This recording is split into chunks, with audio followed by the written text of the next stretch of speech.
downstairs. You can't answer the door in those clothes. I'm not answering in these clothes. I'm going out in these clothes. These are my clothes for going out in. Well, that's not your door for going out in. Downstairs and through the area. Area? What is area?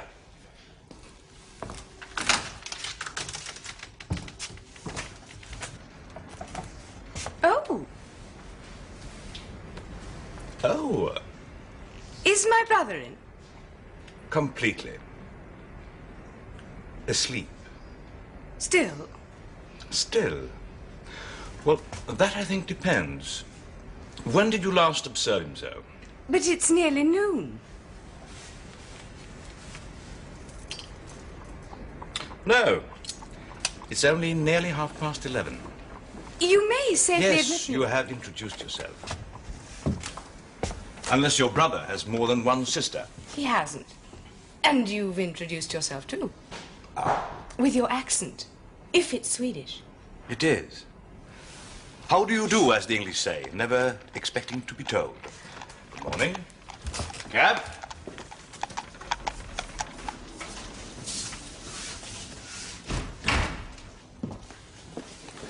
Oh! Good morning, Sarah. I didn't expect you back today, Miss Elizabeth. I know. You wasn't up there long, hardly a long goodbye. That's all it was just now, too. Hmm? When the captain went out. Captain Ritson? I thought he was still asleep. No, it's my brother who is. I trust Edward isn't too. Edward? Didn't he just answer the door to you? I'm sure he didn't, unless he's caught a Swedish accent from our guests and acquired a gentleman's wardrobe. My luggage ticket, Euston. Would you give it to Edward, please? And his cab fare. I don't think this will be enough, Miss Elizabeth. Even without the extra for the luggage, there's only enough here for one way. Yes, the way back. The way there, Edward shall walk. Of course, being a footman. Would that be all, Miss Elizabeth? No, Sarah. Not quite. When my mother originally interviewed you for the position here, did you wear anything like that? Like this? No, Sarah. Like that. Oh, no, I wasn't in uniform then. Were you in silk? That's the point. Point, Miss Elizabeth? I should think if you were, Sarah, you would have been recommended to seek employment in Paris. Don't you like my uniform? Oh, I quite do. Excepting only that, although so individual, it is a uniform. But when my parents return, greet them in something a little less emancipated. Emaciated? I think you've understood me, Sarah.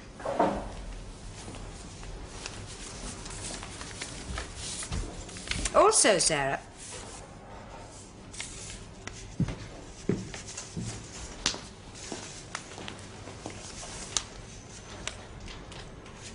Yes, Miss Elizabeth? Yes, Sarah. How often do you travel by cab? Hmm? Not many an under-house parlour-maid would be expected to know the fare to and fro the first railway station mentioned her. Oh, well, Miss Elizabeth, I haven't been an under-house parlour-maid very long. Down, Sarah. In your silk. To the kitchen, please. I should like not morning tea, but coffee. Much of it, black. So I think we'll Captain Ritson. I didn't know I'd got up so late. It was already Monday. Or are you indeed a weekend early? Father bagged 37 brace yesterday. Mother elucidated that Olive May, a Gaiety girl, will soon become the Countess of Droida. The traffic along the bedroom landings of husbands who had come without wives to the doors of wives who had come without husbands differed from that of Piccadilly only in that the pedestrians wore dressing gowns. Between the slaughter of grouse, reputations and fidelities, I decided that Perthshire in October was no place for a girl with a social conscience. Oh, Lord, I'd hoped you left yours up there. At a Scottish house party, consciences are deposited in the kirk. They are visited of a Sunday, dusted off and tucked back out of sight again. I prefer to carry mine on my own shoulders where I can see it.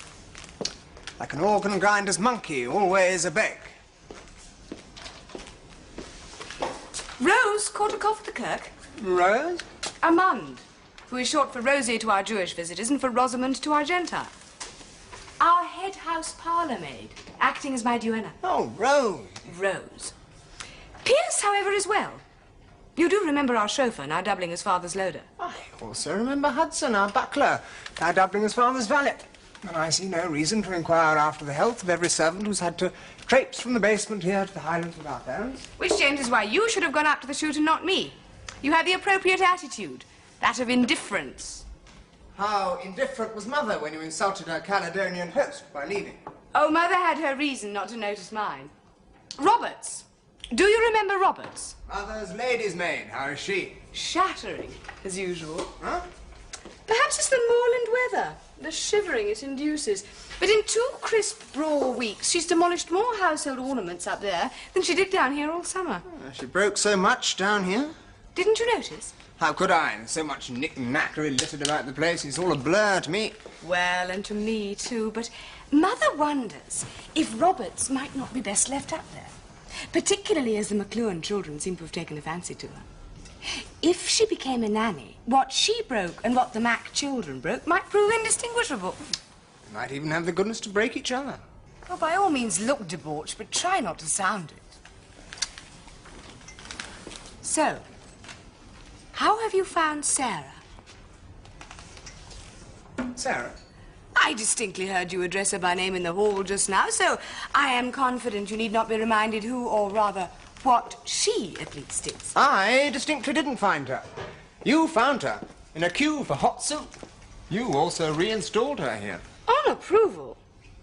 So, has she proved satisfactory? Should, in short, Sarah be retained? I hardly noticed the girl. Well, that is a recommendation in itself.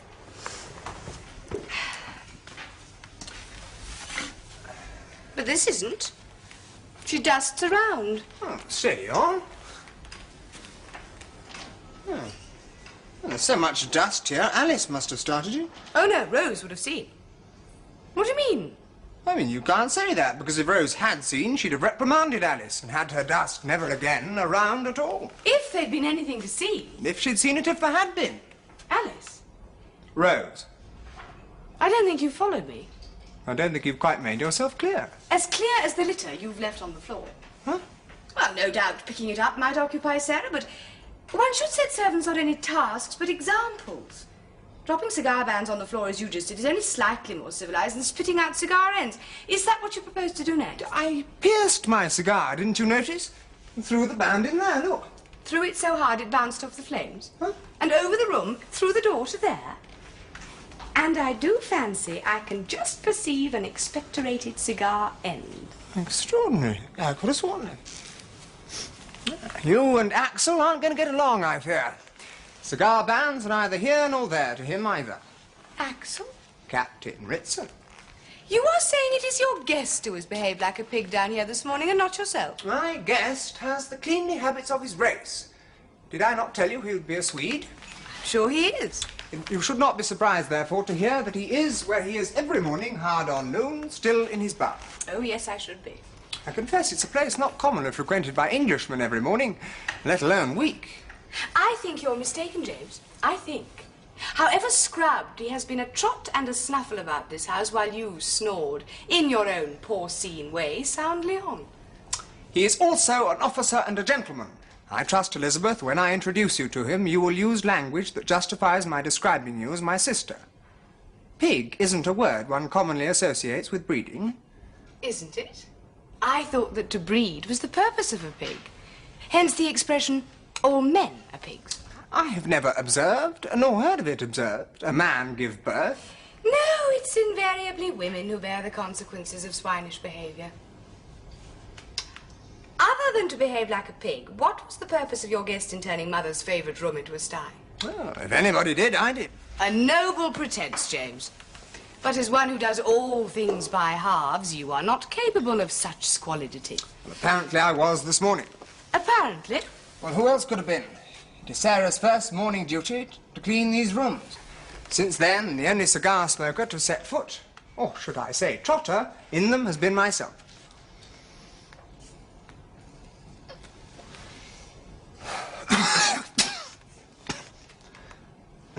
me. Too much schnapps last night.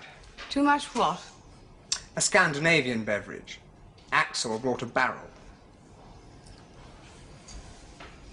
Hardly having noticed, Sarah, how can you so surely adumbrate her duties? Huh? To the extent of being in any way confident she touched this room at all this morning. Oh, you smudged the wall. I am confident, Elizabeth, because apart from palpably lighting the fire, she's also palpably tidied away my cigar case. What cigar case? The cigar case I left there last night. You've never had a cigar case? I have now. Abracadabra, a cigar case. An invisible one. No. I repeat, the captain is a Swede. We were discussing a fictitious cigar case, not an unsalubrious foreigner. Swedes! And I'll tell you, Elizabeth, I'd rather be a pig than a prig. Have the civilized habit of bringing gifts to their host. He brought me a very splendid cigar case. He even had the pleasant thought to have it inscribed not only with my initials, but the crest of my regiment. I'll believe it when I see it. Yes, gold all through. You'll melt it down, or? Or? Might it have more value as the frame it is? I haven't seen one like it before. Oh, it would be sacrilege to separate it from the portrait. This is Tudor. You'll burn the portrait. Burn it? No, no. Yes, yes, it's a family heirloom. It could be very easily traced. Not on the continent. Ah. Ah. Take it to high school in Amsterdam. I shall accept 30% of his 25%. It's worth my trouble. I was sailing straight to Stockholm. It's worth more than all you brought me since you came to London.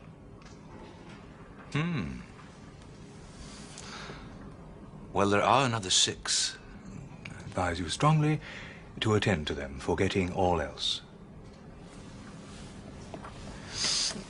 This, however, is by no means glass. And it is by no means of irresistible value. Leave it. I'll reset the diamond in an engagement ring. I'll leave you this instead. By itself, this is scarcely worth leaving. But with the other pieces from the set. How will you bring them? One by one? None by none. Keep that one for surrendering. Surrendering? To whom? I shall tell you before I leave. Skål. En snaps smakar bra även ur en engelsk kaffekopp. Den smakar bra. Ju vad som helst. Skål.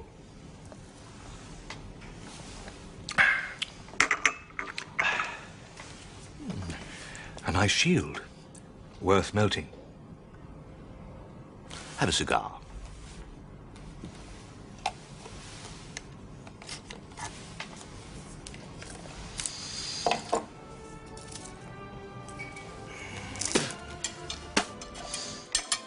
You will see my cigar case when Sarah returns it to me. There's no need to bluster, James. It's a sign of mendacity. I am indifferent to your insults. You always were a spiteful sister. You're aging into a worse spinster. Sticks and stones, James, break no bones. You got that wrong. Not bones, crones. Is that why you've come back so early? Assumed, have you, so correctly that my guest is a bachelor. Oh, really, Jimmy child? Curiosity thrilled the cat, huh? I will decide the precise curiosity value of your cigar-biting friend when he returns. At the moment, I'm fully occupied by Mother's request to see if the maid I've engaged is proving satisfactory. If by that you mean Sarah, stop play acting. I heard you tell the girl not to wear silk, so you decided to retain her before you arrived. That was before she took so long to bring the coffee you ordered. Huh. Oh, well, if I've forgotten it, why shouldn't she? Didn't you hear me mention Axel to her? Isn't it possible that she is listening for him to come down, not wishing my coffee to get cold, while I, polite as ever, await him? Captain Axel Ritson has come down. And Captain Axel Ritson has gone out. When? He passed me at the door. And I told Sarah so. Really? Never known him to get up before noon previously? Except on manoeuvres? He didn't impress me as a rip. Why should he have? Well, with this hint and that, you led me to expect one. Instead, I saw a man who looked the part, but behaved like a metronome. I led you to expect someone who'd come and go while you were away. Ah, am I untimely? Huh? Have you been romping here? Romping? Schnapping. I never knew that beverage had the aroma of lavender. It hasn't. Well, this sofa has. And that chair exudes attar of roses. My guest, Elizabeth, is here on his military duties. I am merely returning the hospitality in every possible particular that he afforded me when I was in his country on duty. Romping has nothing to do with it. Find my cigar case, Sarah? Sir? I left, Never mind. Sarah?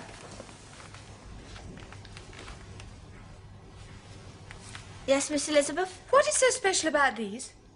Hmm? This and that. Would they be Chinese? I mean, Sarah, they appear to be the only ornaments under which you have dusted. It's just that I'm frightened to break the bigger things, so I don't like to shift them. I should not have thought you were a girl so easily frightened, Sarah. Perceiving you were still in silk. Well, I'm only here till Monday. You may go out this afternoon if you wish. Hmm? To remain here after Monday. In the unsilken uniform you would do well to come back with. From your afternoon outing. Thank you, Miss Elizabeth. Why disperse these? This belongs in there and so does that with the set. Then Mother dispersed the set. Why shouldn't she? So that she could put it all back together again when she came back from Scotland. As she so often says, one must keep oneself occupied.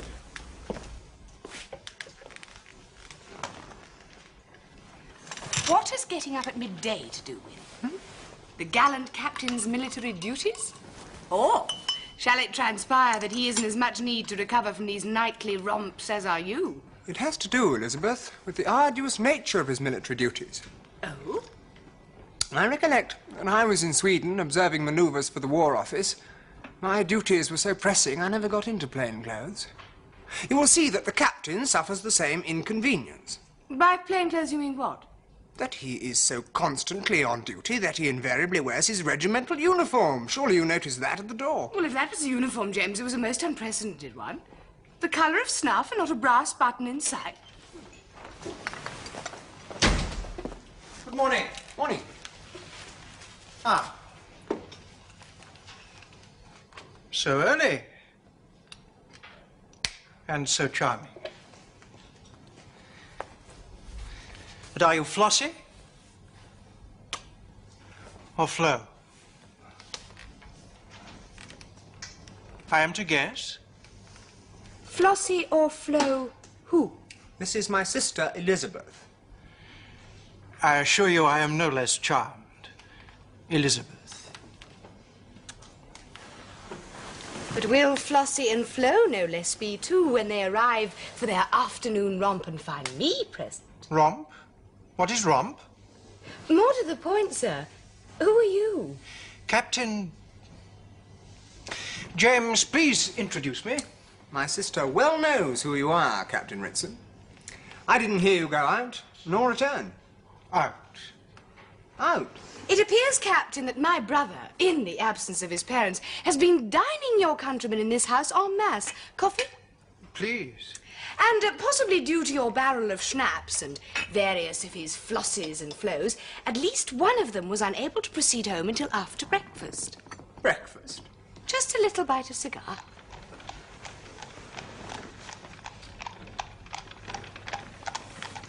Flossie or Flo?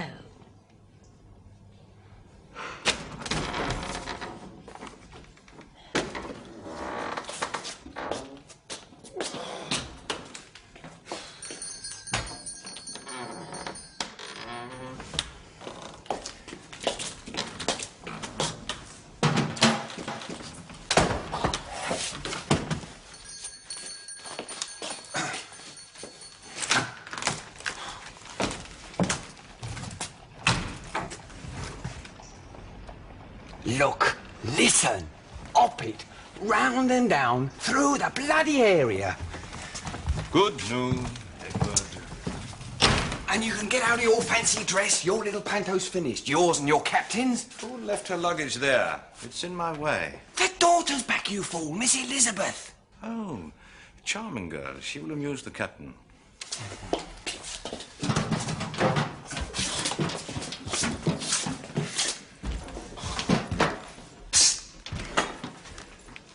Look, get back down there. If she sees you, it'll take more than your precious captain to defend you. Did you drop something?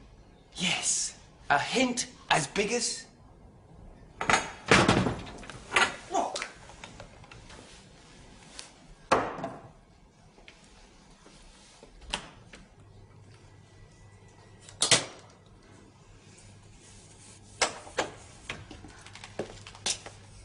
My, look who's being so helpful. You don't mind me helping Mrs. Bridges now, do you? Well, the cook likes to be helped in her kitchen. Not in my pantry, you know. And I like manly company. Well, if I'd have known that, I'd have had you help me out with the luggage just now. Oh, but that was woman's luggage. Ooh, what is it? Garlic. Oh, it's horrible.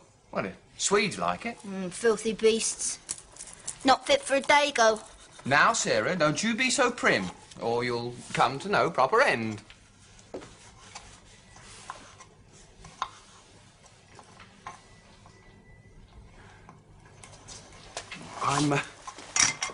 I'm sorry I went off at you just now, but, well, you really shouldn't come in the front dressed like that. Sir, these are my clothes for coming in the front inn.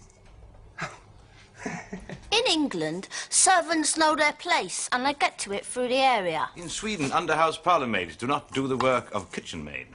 Now, you leave her alone. She's being helpful because she'd like to stay. Stay what? A virgin? Oh, that's an awful thing to say.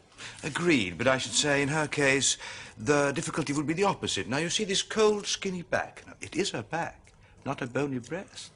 Now, you mind your wicked tongue. You need a nice new pin for this. He needs his tiger stripes on to remind him of what an insignificant little person he is. Now, in my tiger stripes, I might use the area, but dressed like this, I'll be taken for an English gentleman slipping down to get a working girl into trouble. English gentlemen don't do that because English working girls won't let them. What do Swedish gentlemen do? Having been invited, I shall demonstrate. Ow! I warned you next Sarah! time. Well, look what he did. Well, you see, virginity is just another word for hysteria, sprung from self-inflicted disappointment. Foreigners.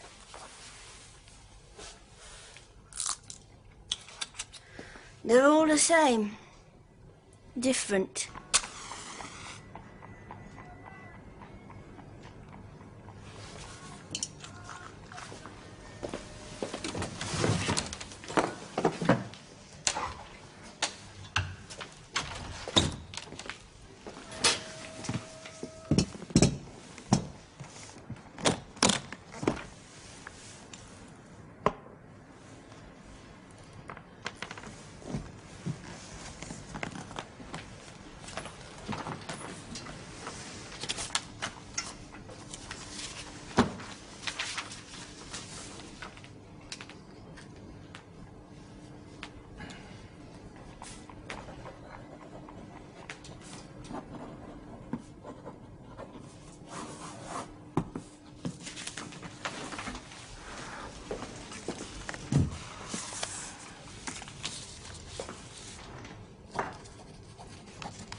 Pin in the hall, cigar case on the stairs. What else did you shed, romping your way to bed?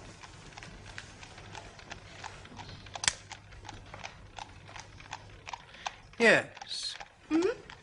This time, yes. Flossie and Flo. What makes you so sure? Experience. They're acquaintances of James, but I am a gentleman they have not met before, so, like all English ladies consumed by curiosity, they will be punctual. Your experience should tell you, Captain, that in England, ladies do not call on gentlemen at all. In Sweden, every woman is a lady to every gentleman. Do you play cards? What? Flossie and Flo do. It said they'll stick their clothes in a hand and lose with a smile. Before luncheon? Luncheon? If they're as expert as James has promised, the game will not come to a climax until after dinner. Then bon appetit, or should I say bon romp? The Dowager Duchess of Emira and the Dowager Marchioness of Colenso. Ha! Yes. Elizabeth. This is Captain Ritz.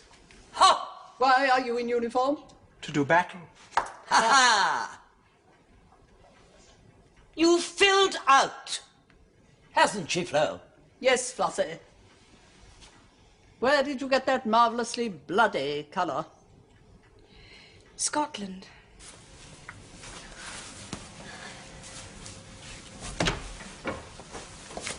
Good God!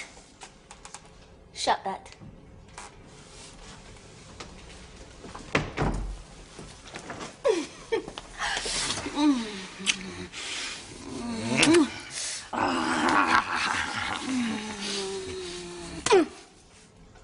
Hey, what's that? We're not in the kitchen. I've got to go out. Out for what? I've got to buy myself a cotton uniform. I've been asked to stay. Ah, that's good you've been asked. That was a weakness before. Yeah, but it is not good that you stole the picture. You did, didn't you? Only to save you the trouble. Yeah, but you left a mark on the wall. Who cares? We will not be taking the wall.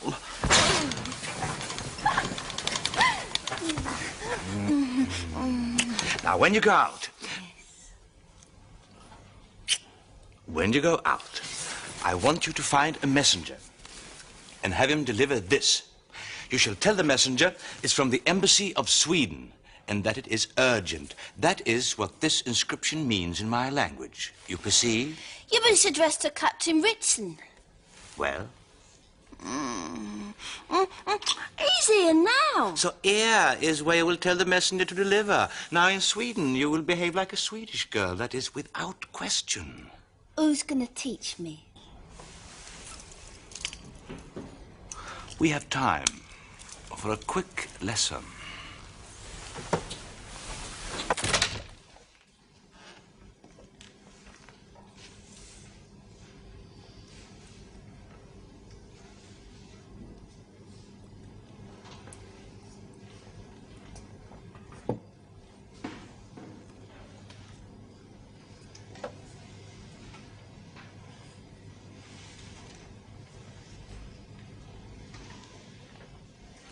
Yes.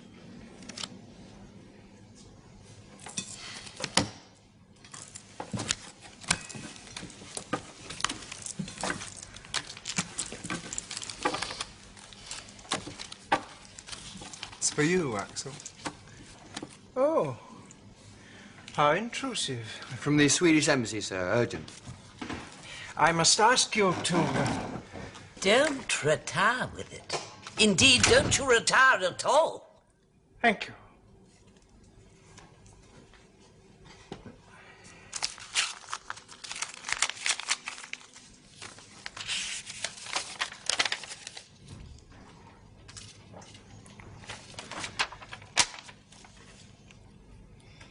I don't read Swedish.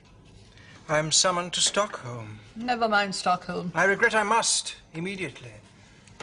I must remind you, sir, you are ahead. It is not a position from which an officer and a gentleman may propose to stop play. I do not propose. This insists.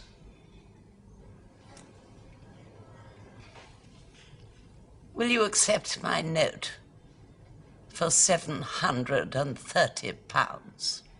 And mine for 810? Would you prefer to count your winnings yourself? Winnings? What gentleman wins from a lady. Please.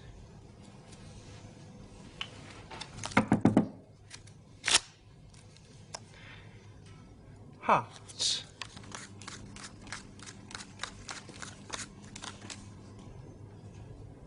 For you, I think, diamonds.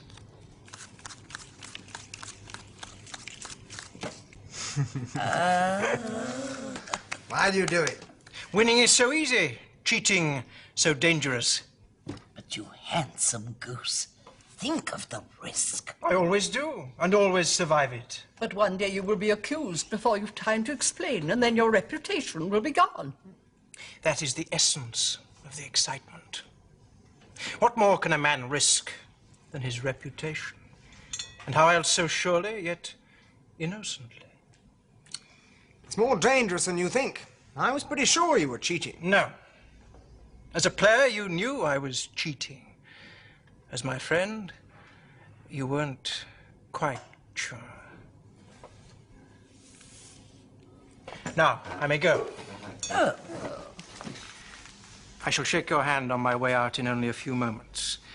Torquil will remain behind to receive some things I've purchased for gifts upon my homecoming and will follow as best he can. Torquil? Torquil Craft, his groom and battler. Or as the English say, because of the waistcoat, my tiger.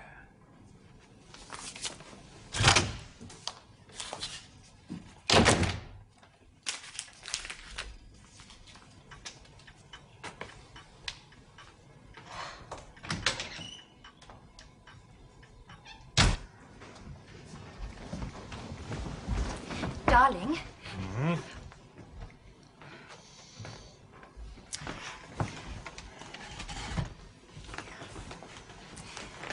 Darling, this is Torquil's friend.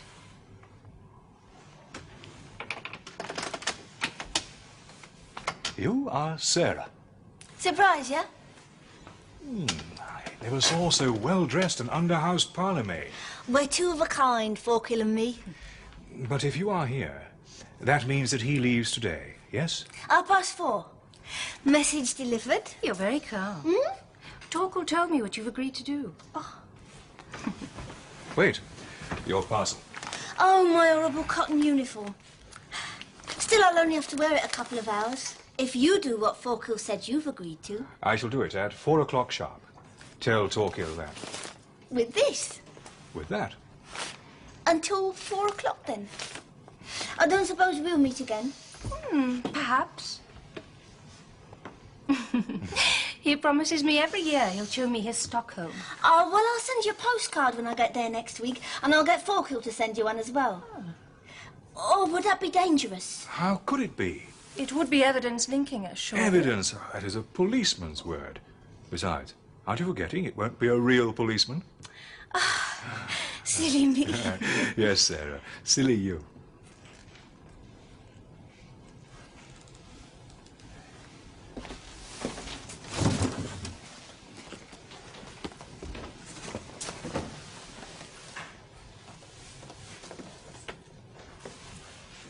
At 4 o'clock. Good. Then I shall give this back and say my piece. And I'll get into this and say mine. Speak to no stranger on the ferry.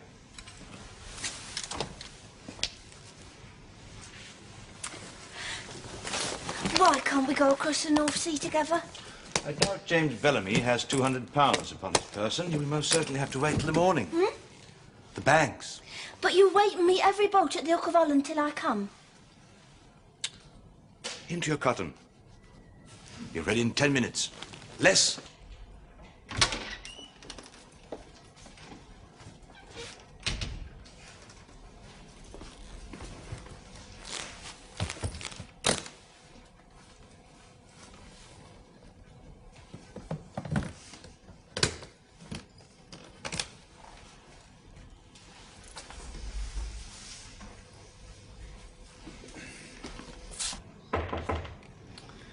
Come in.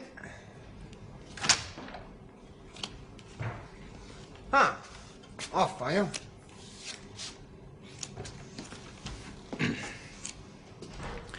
Might I ask you, sir, did you give my master this? Huh? When he told me he was going ahead under urgent orders, I opened a suitcase to begin packing. He told me he'd already packed and I should need only to bring his luggage with me, which I found curious. I had the suitcase open, you see, sir, and he saw me perceive this. What was even more curious is that he seemed to have a need to say something about it. To me, his servant. What he said was that you had given it him as a farewell present. What is even more curious, Kraft, is your behavior as a servant in the absence of your master. It is not the first time, sir, that I have taken measures to preserve the honor he delights to put at risk. I can best explain by saying that when he plays cards, Yes. he I know. What's the connection with that? He not only pretends to cheat, he pretends to steal. It's due to the Scandinavian sickness. Huh? Boredom, sir. The long winter nights, I believe. Well, unfortunately, last winter was so protracted, I've feared all summer he will for once take too big a risk. He returns these things, you see, with a teasing letter. Then you'd better take it with you, so that he can have his fun. I am perturbed. I did not see the contents of the light bag he took. Please thank him for the schnapps he has left me. Sets like that always have 10 pieces. Today I can count only 8 in the house, including this one. Kraft! I am utterly fed up with being asked by all and sundry about the peregrinations of those objects. Now, it is possible that they were shifted in order to make it more difficult to notice how many remained. The tie-pin you're wearing and that cigar case you're just opening, the captain tried to take them too. I found them and made sure your footman found them too, so to speak. I fear that's why the captain has gone without me. He realizes what I've done and is too furious to tolerate my presence till he's calmed down. I'm not surprised. It was most uppity of you. Yesterday I made sure your cook found your cufflinks, and the day before that the under-house parlour maid found your gold pencil. Were you not suspicious about all those objects disappearing? My objects are always disappearing. Then, sir, you would not be able to say if everything was in its place now. You do see my point. No. If anything has disappeared, it will eventually return according to your own statements. But in what manner, sir? Frequently, to extend the risk, he places pieces in pawn and sends the ticket with the money draft for redemption. Now, what if an item of value arises suspicion? What if the police are advised before the captain has explained? From the way they have returned the things they thought they found, you know you have honest servants. But even so, your whole household will fall under suspicion. What will you tell the police? That a friend took it in jest? What if red roses turn blue? You might not be present when the police called, sir. Perhaps your sister would recall the captain from the jeweller's description. Yes. I apologize. You did well to warn me. Better surely, sir, if someone with no real reputation to lose sacrificed it. Huh? The under-house parlour maid. Sarah? The captain, I regret to say, has taste for younger women than the ladies to whom you've introduced him. Are you daring to suggest... No, sir, to tell. I trust she shan't have to bear the consequences of his tastes, but I don't see why she should suffer for his pranks. She's quite willing to, for suitable compensation. Ah. No, sir, not blackmail, compensation. If anything should be brought here by the police, she will then say she pawned it. If you will then say you gave it her. Good Lord, gave it her? Why? For services rendered, sir. By night. Except you will hardly need to say so. It's the only explanation to spring to mind. To a dirty mind. The policemen are only human too, sir. And what is Sarah? Any gossip like that in every decent house in London will be closed to her. Therefore, if the occasion arises, she will accept £200. 6 or 7 years' wages.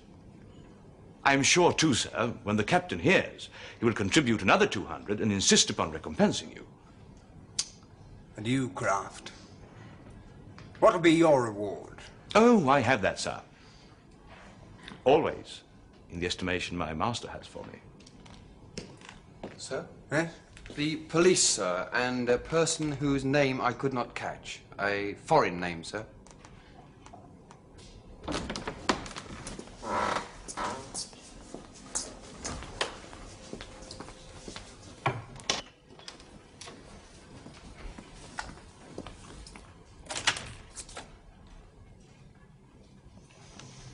You sent for me, sir? Yes, come in, sir, please. You are Sarah... I will question my own servants, Inspector. Now, Sarah, this is a policeman. And this is a jeweller.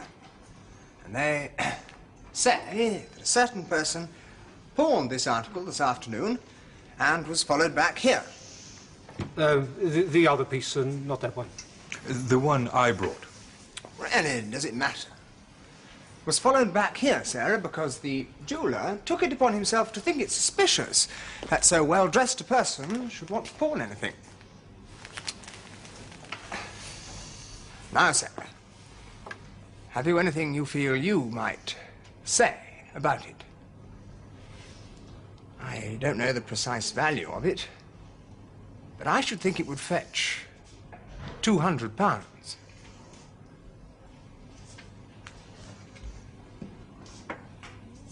Maybe £300. Ah. Well, yes. Have I to tell the truth, sir? All of it? Anything you have to say? I pawned it. To him. I'm sorry, sir. I haven't pawned everything you've given me, but I thought, well, if someone was to come into my room and see that, they might tumble to us and...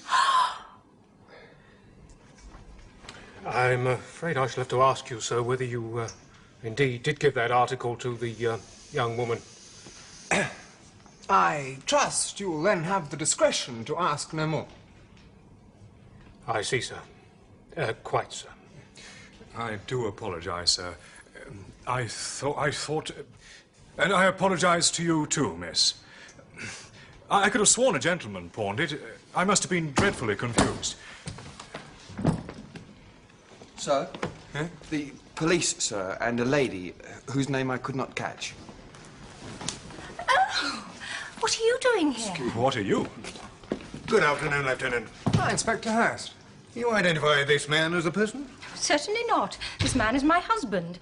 And didn't I tell you it was a... That's her. Oh, what is this? Well, identify this as your property, sir. Oh, my mother's, yes. Where did you get it? I got it. From her. What are you doing here? I thought that I had received stolen property. I went to the police. The two of us? Mm-hmm. We have two shops, you see. When this girl brought that miniature, I could tell at a glance it was a Hilliard, but I made sure of it with the National Portrait Society. They were able to tell, and it's of enormous value. Hardly the thing to be given lightly to a servant. Given? To a servant? Now I know that I confuse nobody. That was the woman. Good heavens, she's probably been pawning things all over London all afternoon. I didn't. I pawned... I bought this cotton uniform. Look! I must ask you, sir, most regretfully, why you've attempted to shield a thief. Will you permit a foreigner? As my master left only 2 hours ago, I conclude that Lieutenant Bellamy was concerned that so timely a departure after a robbery might place him under suspicion. And being unaware that anything of real value had been stolen, told, as the English say, a white but noble lie, even if it meant sacrificing his own domestic reputation. I will tell the captain, and I'm sure he will be impressed and touched, sir. I trust I may absent myself from the distressful spectacle of this young miscreant's arrest. You criminal! mean, no doubt of it. And no doubt they will see to it that you will feel quite at home in prison. Au revoir.